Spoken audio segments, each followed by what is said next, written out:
Statement dari ketua tim seleksi bahwa itu tidak wajib. Kata memperhatikan di dalam Undang-Undang Pasal 92 ayat 11 soal memperhatikan itu dianggap dibilang tidak wajib. Sebetulnya itu adalah merupakan affirmative action yang menjadi perlakuan diskriminatif positif yang dilakukan untuk mempercepat tercapai keadilan dan kesetaraan bagi keterwakilan perempuan di penyelenggara di dalam penyelenggara pemilu.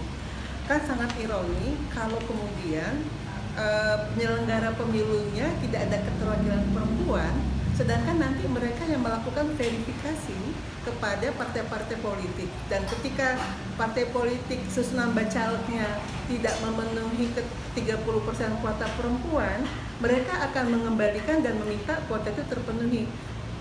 Dan di sisi lain, kuotanya sendiri, mereka sendiri, penyelenggara pemilunya tidak memenuhi itu. Jadi itu kan menjadi inkonsistensi, kontradiksi antara undang-undang, kemudian penyelenggara pemilunya saja tidak melakukan itu, tidak sesuai dengan ayat 92 pasal 11, kemudian juga mereka kepingin menuntut nanti partai politiknya membatalkan.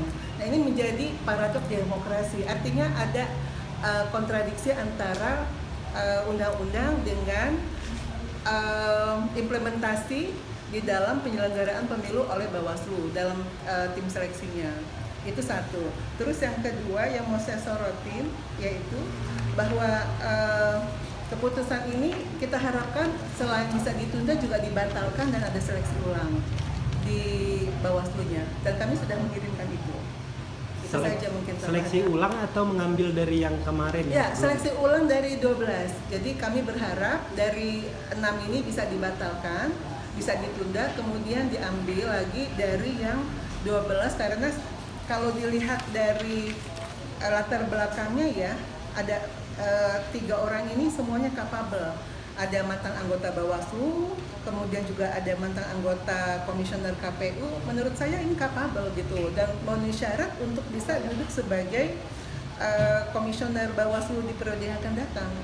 Nah, kalau sekarang tidak diwakili, ya ini menjadi presiden buruk di dalam penyelenggaraan pemilu di tahun 2024.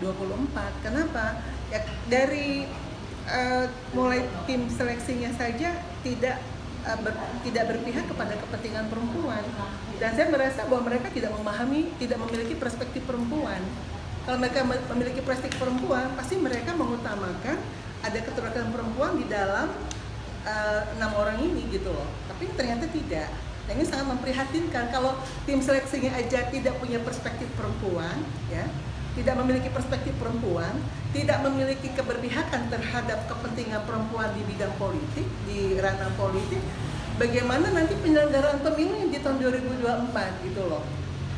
Mana bisa mereka kemudian mengkomplain partai-partai politik ada di Lampung supaya memenuhi kuota, kalau kemudian dari tim seleksinya aja mereka nggak punya perspektif dan tidak punya keberpihakan terhadap keterwakilan perempuan di lembaga penyelenggara pemilu. Oke. Ya.